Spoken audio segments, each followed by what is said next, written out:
And you have a certain, and of course, at some point, you're like, yeah, I don't really care. Now I have to buy this pullover. I don't really want a pullover. So it's a bit. When you base the whole thing around a story, I think it makes it a bit more. Yeah, you're in chapter 12 and you want to know what's going to happen in chapter 13, hopefully. So you have a certain motivation of continuing. Learning a language is a long-term project after all. So you want some day-to-day motivation, some reason to pick up the book or to continue with your course, even next week. And that's one thing. The other thing is it's also easier to remember when you learn new vocabulary or when you learn certain grammatical structures in the context of a story. It's much easier than if I tell you here are, I don't know, 10 sorts of vegetables and this is the ending for the plural of the neutral nouns. It's a bit easier when you can link it to something where you're like, yeah, sure, I heard that. That's why she said at this point in the story, da da da. So that makes it a bit easier to grasp and a bit easier to recall, and makes the repetition of the language learning a bit easier.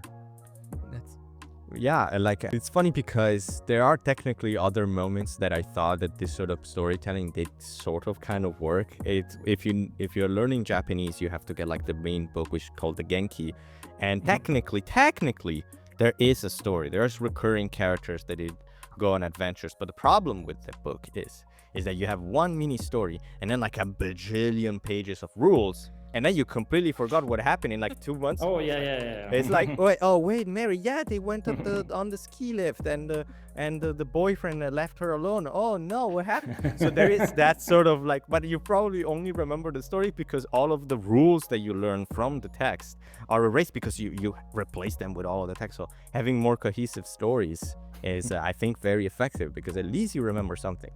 But it's interesting because I would love to know more about the actual like kind of stories that you tell. Like, for example, like, do you have multiple types of stories, like from the absurd to the realistic ones, or is it like very similar? Like, how do you structure the story? Yeah, well, I always have a story that is quite absurd. I think too realistic is too boring also. So I don't want to run into that trap that you just mentioned, because of course that's also still relatively easy to say, okay, we're going to have a recurring character, but then we're basically stuck at the same problem. So this recurring character is saying hello, and then he's going to count to 10, and then he's going to buy a pullover, and then he's going to order the cappuccino. So it's still not like... Now I'm invested. I try always to start with a plot, and then from the plot I try to adapt the story that that it has an easy start and that it gets gradually more and more complicated. So for Norwegian, it's about a doll who was created by an old woman as a birthday present. This doll is alive. Nobody knows that, but the doll knows it, of course. And the doll realizes that he is carrying a secret from this old lady, but of course he doesn't know what that is. So he has to find out what that is, or he wants to find out eventually. That's basically what the story is about. So it sounds a bit like a kid's story, but it's actually quite serious and has something to do with Norwegian history of the 20th century. That I'm not going to give away here now, but no spoilers here. Okay. But basically, then the idea is that if you want to know how the story ends, you have to learn Norwegian. There's not really an alternative to that. So yeah, I try to. So it's always like for every language, there's a different story that is always set in the country where the language is used, or in one of the countries where the language is used. So that it also transports a bit of the culture, of the history. And you have already mentioned that it gets more difficult over time. So is it something that's equally well suited for beginners and for advanced learners? Yeah, it is, because it's adapted to that. So it starts super simply, which is a challenge. I mean, not for the students, but for the producers. Because you start the story, you know what's going to happen, and then you're like, yeah, okay, but I cannot use past tense, I cannot use a subordinate clause, I cannot use a hypothetical sentence. How am I going to express this, what is going to happen now? So sometimes you really have to think very hard to make the story actually function. And then once it gets more advanced, it's easier because you have more flexibility and you don't need to worry about using complicated words so much anymore. So that's a bit complicated. And then at the same time, you also want to adapt. Of course, you want to bring the pullover and the cappuccino vocabulary. You want to have that in the story as well. So you need to make sure that the plot will also show the different communicative functions of the language, and that it has a reasonable grammar progression. So I would say for the beginners levels, that's quite complicated to make, and as it gets more advanced, it's a bit easier to produce. Mm. Oh yeah, like it's definitely that's a challenge with any story. Now you have to on top of that have an extra layer of like, because already explaining a story, even without talking about languages, it's already extremely hard to set up all the world building to make sure that everything makes sense. There's no like, I don't know how to say in English. Inconsistencies. Plot holes. That's the word, plot holes. Like, and then now you also have to gradually change the language and the rules, because also what happens when you accidentally make the jump too fast, like maybe like on chapter 5 it's like A1 level, and then boom on chapter 6 is like C1 level, and you don't Yeah, exactly. Yeah, so you have to be a little bit careful. Yeah, and it's also because not everybody can learn at the same speed. And this is actually close to another point, because you also, in your like big portfolio of language learning, you also done video courses. Is it correct, right? Yeah. Okay, so like what differences do you notice between people that like prefer the book side of language learning and the ones that prefer the digital formats? Well, I would say it's more like that in the digital formats, you can still go deeper. You can have more detailed pronunciation explanations. You can have exercises that people should repeat. You can have interactive audio exercises. So you can focus more on the communicative aspects of the language. You can focus more on pronunciation, more on listening comprehension, which in a printed book, you're just limited to. So many people who use my materials, I would say there are actually many who use both, who have like the book to take with them, when they're traveling on the train or sitting at the beach or whatever, and they have the course to like do some deep dive study.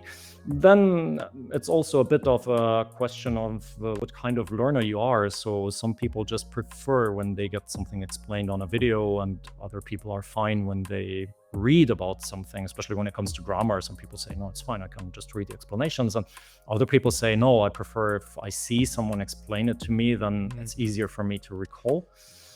So that's a bit of a personal choice, I would say. Yeah, it's the great thing about nowadays about learning languages is you have so many different options. It's like they're so versatile. You can, if you want to go the old style, nobody's stopping you except maybe like a price on the books. I don't know how expensive the books are. I haven't checked in a while, but I have to check the local library for that. But in general, like you have all of the different methods, because some people just want to go on an app like Tandem and just talk to natives directly without like caring too much about the actual structure of the language, and they kind of want to learn it through example or just talking directly with someone. So it's always nice the ability to choose what path you want to go to, and it's just great to see. Yeah, it would be super interesting also to hear from you what lesson you've learned trying to adapt to different formats. You mean trying to adapt to one's printed format and Yeah. Well, in the printed format, you have to limit yourself much more. You have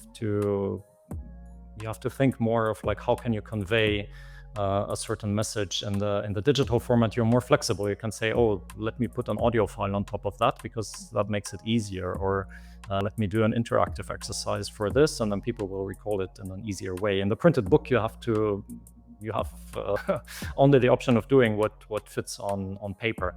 So you have to also be more careful with the layout. It's a bit of a mess to actually make it work. So you're restricted simply by the format of the book. So I would say it's a bit more limiting in the book.